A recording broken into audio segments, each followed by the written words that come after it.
Alright, this is part 2 of the Auxbeam 52-inch LED light bar video series, if you will. This is going to be the installation. I'm installing it on my 98 Silverado. You can see I've got it up there kind of where I want it. I mentioned in my first video, which I'll link to at the end of this one, it was kind of a demo of some of the features, that I had to manipulate the brackets a little bit. And I've got them kind of where I want them. They're a little wonky still. So I'm going to go ahead and install it, get it all in place, and then I'll pull those brackets off and kind of spray them down, touch them up, hammer it out a little bit. But I've got it basically where I want it. It's a big light bar. Let's go ahead and take a look and see how I have it sitting in place, and then we'll just start the installation. Alright, so I've got the light bar sitting kind of where I want it. You can see what I mean about the bracket being a little bit wonky. I'm gonna hammer that out and I'll spray it down a little bit. The bracket was really rugged. Check out Amazon. They sell a whole assortment of brackets along with the light bars, and these things are rugged. Okay, so let's take a quick look. You can see that I'm using a bar clamp. I'm using a bar clamp on each side actually. Okay, so when you kind of work alone, you get used to figuring out ways to do things for yourself. If you don't have bar clamps like this, you ought to get them. They're like your second set of hands, right? So what I essentially did was I hammered these brackets out so that you can see a little bit of abrasion. I'm just going to hammer them out straight and then I'm going to spray it down. Probably not necessary, but I don't want them to rust. I hammered them out a little bit to pick up a little bit of width between the two.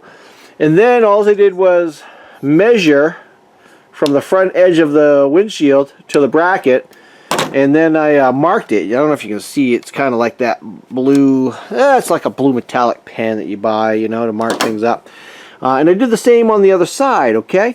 The other thing I determined beforehand is where I want to run my wires, right? I want to run my wires down this side because I'm going to come through the firewall with a switch, and I also have power on this side. Although the battery's in that corner, I've got power here, and we'll cover that in a little bit. Alright, so first thing I want to do is grab a drill and drill some holes. Let's take a quick look at how we're going to actually get this thing to stay in place. Alright, for this insert we're going to use a 1/2 inch drill bit ultimately, but we're going to start with a much smaller drill bit for a pilot hole, okay? What I did was I drilled into a piece of cardboard, as you can see, just to make sure that we test fit the hole, okay? We want it to fit snugly. If anything, you want it smaller, and you can always round it out with a Dremel or something, okay? If you go too large, it's not going to fit well, it's not going to hold, right? So I think 1/2 inch is just about right. What we're going to do is drop the drill bit down to a smaller size and drill a pilot hole, and then we'll get one mounted, and then we'll mount the other one or two. We'll see. I may just do 2 on each side. Okay, so make sure that your bracket hasn't moved at all. Okay, mine's still there. I've got the second set of hands holding. I'm just going to hit it with a punch. I'm going to try to center it as much as possible. Okay, this is going to keep your drill bit from wandering. Hit it with a little persuasion. Okay. And what I'm going to do is actually drill it out through the bracket as far as the pilot hole goes. Once you get one, you're kind of in good shape. So I'm going to start with the center one. I probably won't show you all of this. Kind of a long, drawn out process. But let's just show the first one here.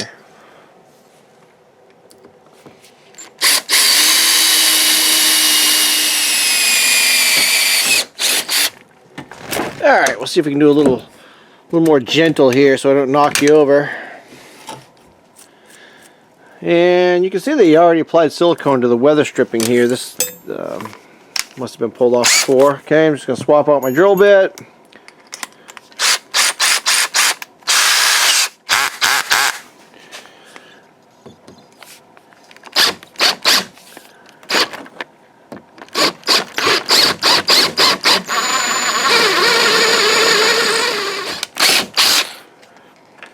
Alright, hope you're wearing your safety glasses. I am, of course.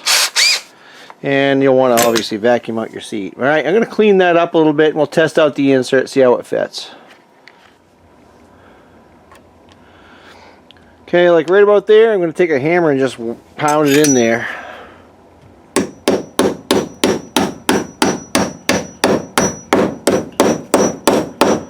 Alright, just like that. Alright, what I'm going to... Alright, let's get a bolt in here real quick, and then we'll get one more insert and another bolt. I'll take a measurement because I think it shifted forward a little bit. You probably saw that as well. Not much. There are my marks right there. I'm right on the mark pretty much. And then we'll go to the other side, make an adjustment, do the other side. At least 2 bolts on each side. I'd probably do 3. Not a big deal. Let me grab an Allen wrench, tighten that down, and we'll drill our next hole. Alright, not looking too bad from my perspective. I don't know if you can see it, but the holes are lining up pretty well. Alright, you can see I have the rivet nuts in place, and I've got some silicone. I actually sprayed some great stuff in there, which really made a mess. But my thought was, obviously the wind is going to make some noise and howl over that thing when we're going down the road. I was thinking any kind of vibration might be dampened if we pop some great stuff in there. Actually, I just wanted an excuse to use it because I love it, okay? But it made a mess. You can see the other side's all done. I've got the bracket there, and it's the door closes no problem, and it's on there quite rugged, okay? I know this thing's going to be mounted solidly. All right, let's go ahead and show you how the rivet nuts work on the spare unit, but not right here. Alright, so what you're going to need to get, if it wasn't included, is a bolt that threads into the rivet nut, this metal insert here. Yesterday, when I started this project, I mentioned that this actually expands, it kind of crushes in. And the way that you need to get that to happen so that this doesn't simply spin in the hole, is you get a bolt that threads correctly, you get a nut that's like one size too big, right? You just want to be able to slip the nut on like that. And then you're going to want to get like a lock ring washer, okay? Probably a split washer would work also. But something that matches the lip.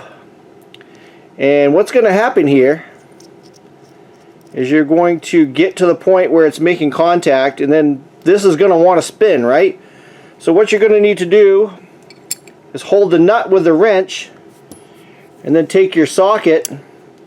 You could use an impact wrench probably. I would use an electric one or cordless. I wouldn't use an air one. In a ratchet, and what's going to happen is that's going to catch, this lock ring is going to catch on this. You're holding the nut with your wrench, and it's going to prevent this from spinning.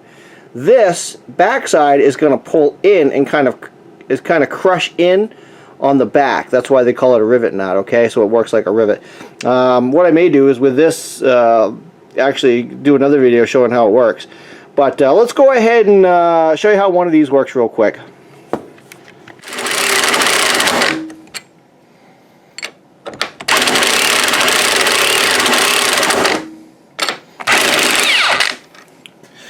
Alright, just like that.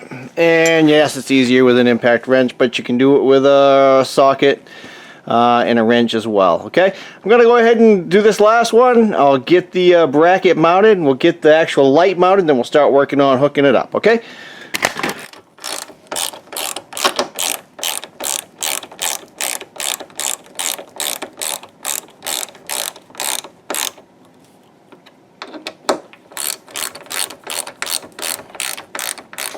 Alright, it's on there, and it's on there really well, okay? So one difference between the brackets, you can see there's some thickness to the original bracket, and it actually has sort of this notched system, which is actually better. It mates up with the notches here, but these are sort of the aftermarket brackets, so they're thinner.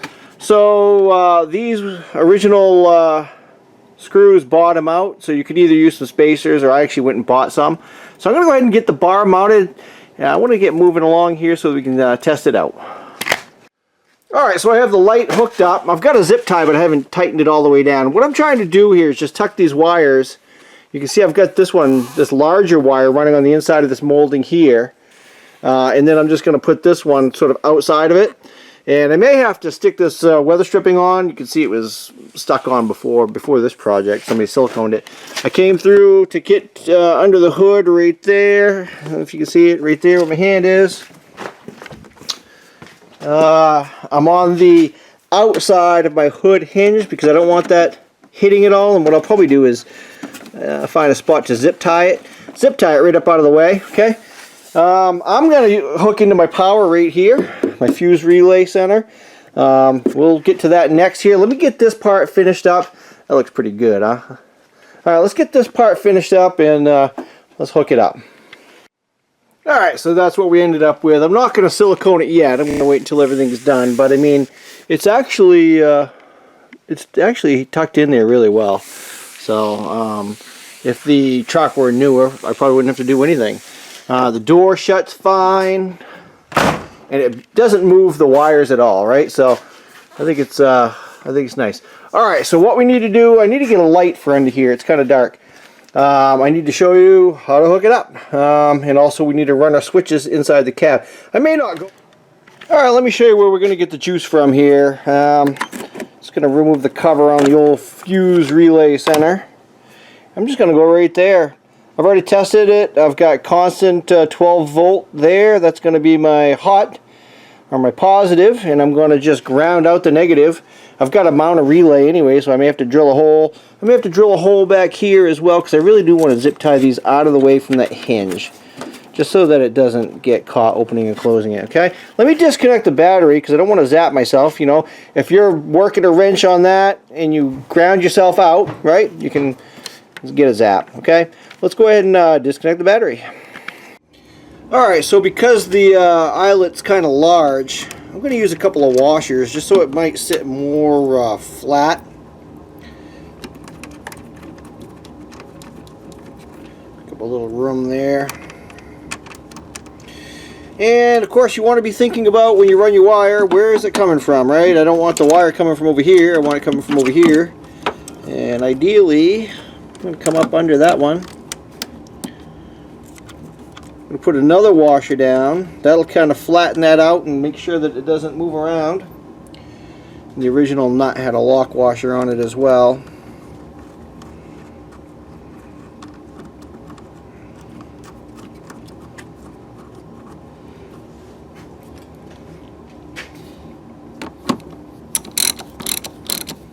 Alright, I think we're going to go right here, because if I have to put a nut on the back of it, there's a pocket right there. I can get right to it.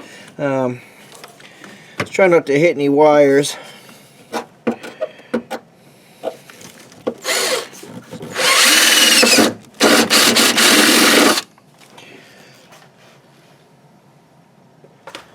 Alright, I've got one of these.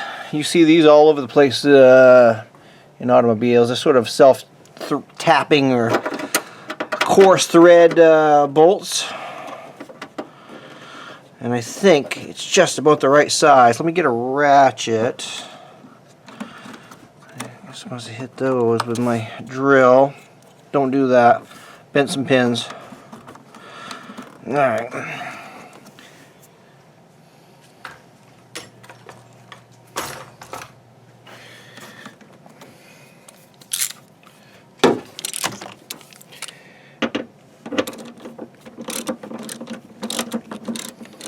Alright, I think that's going to work.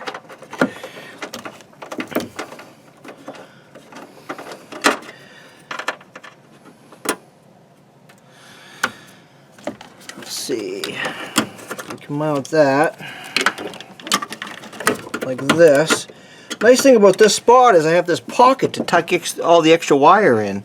So I kind of like that. Alright, so we've got this spot here.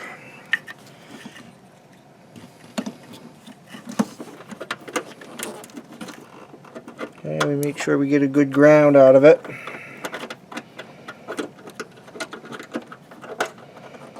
I think I'm going to run that behind it because it's so large.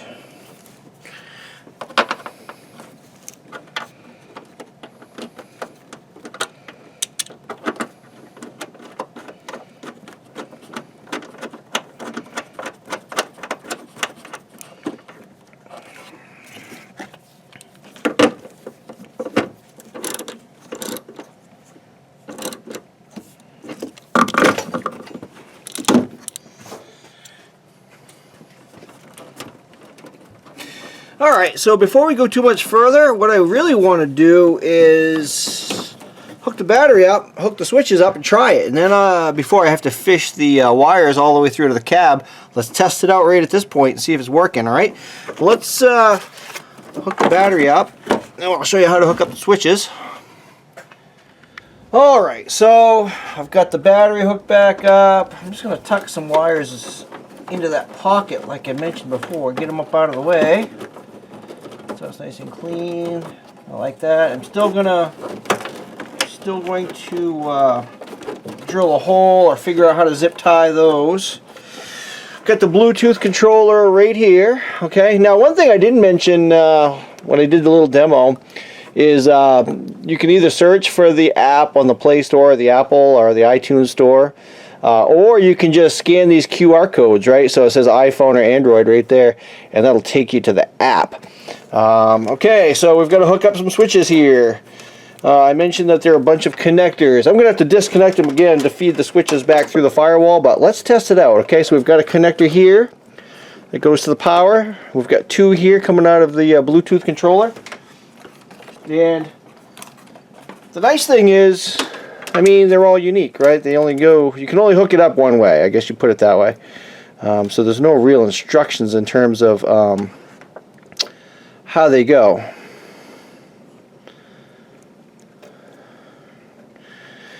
Okay, if I had my glasses, it'd be a little easier. This one goes in here. Okay, and we have one more. It's a white one. It's right here. Again, I'm just going to zip tie all this cable up out of the way, but you can tell it's a quality product, this Auxbeam LED light bar, because it does come with a lot of cable. So you can tell I'm going to have most of it coiled right up here. Okay. All right, moment of truth here. I guess what we should do is get a drum roll. Let's see what happens. Cross your fingers. We're gonna go blind. Cool beans. I like it. All right, what we're gonna do now is shut it off. Is feed the switch wires through the firewall. What I need to do is find out where the wires come through the firewall, probably right below that brake booster. It's going to be a pain to film. Oh, no, I can see it right there. It's right there, okay? So what I need to do is go inside the cab, way up under the dash, feed not the switch end, but the other end, the plug end, through. This one I could definitely do. I could take these off and feed those through this way. That might be easier, but this one, I'm probably going to unplug that small end and feed it through from the other side. And again, you can see how these switches mount. They basically, you drill a hole, this one just clips in, and then this one's got a nut. So that's how you mount them in the dash. I may not go through that tonight because I really just want to get it out and try it out. Alright, let's get these in the cab here. Alright, there's going to be a plan B. Those holes there were actually, there are multiple holes. It's not one hole. And they were basically drilled, it looks like, by whoever mounted the plow. So there's not enough room to get the cables I need through the firewall. So we're going to drill our own holes. And you can see it's going to be fun. Maybe you can't see. We're right there. So I'm going to go just below. There we go. Just below that. And it has to be kind of wide. So I may have to do like two holes side by side. Those 1/2 inch. This has got to fit through right here. Well, yeah, it does. Because if you want to feed this through, I kind of explained it incorrectly because you don't want to just have this length of cord. You want to have all your switch wire in the cab. So you're going to want to feed it through this way, and then you plug the switches in on the inside, right? Because there's not much wire on the switches themselves.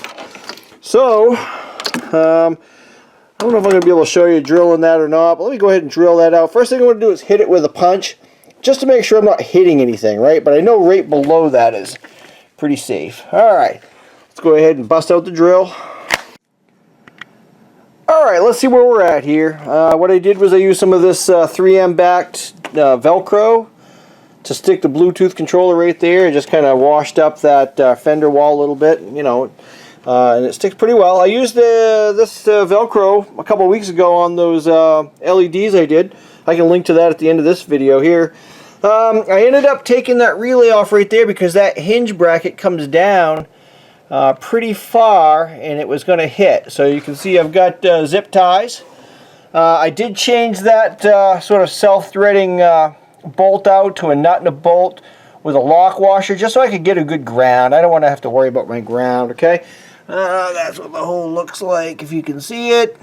Not super nice. What I'm going to do is once I get the switches mounted, I'll actually get some electrical tape and wrap up those wires, and I may actually take like a rubber grommet and wind it in there just to keep the wires nice and tense. Okay, so look how much cable they give you. This is awesome, right? I could actually mount these switches almost anywhere I want. I'm not going to mount them today. I'll probably maybe put them right there. I could almost run them up there if I extend the wire just a little bit. You can see my plow rigging's there and my plow lights are there. So I've just got to figure out where I want them. Okay, so let's go ahead and test it out here. And we're still good.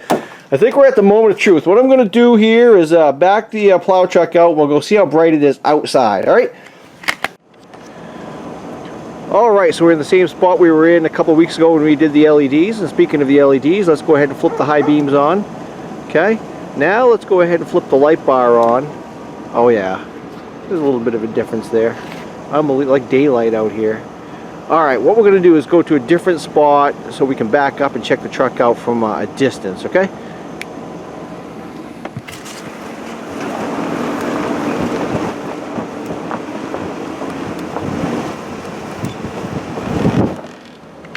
Alright, let's check one more out from this perspective, and then I'll set the tripod up kind of a ways away.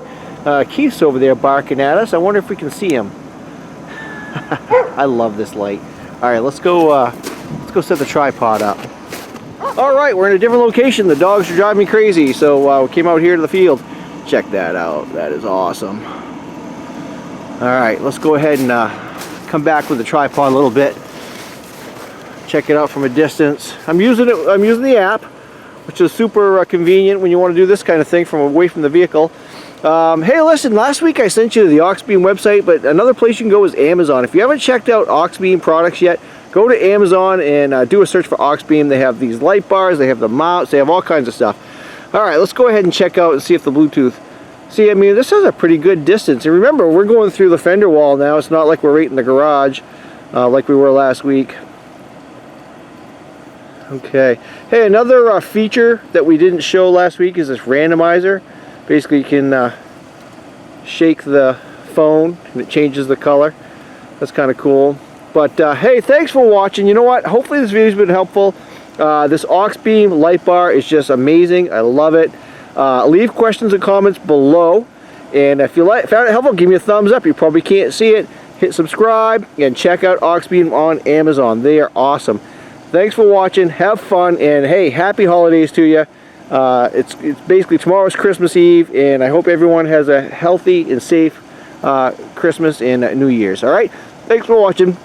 Be sure to subscribe. Bye.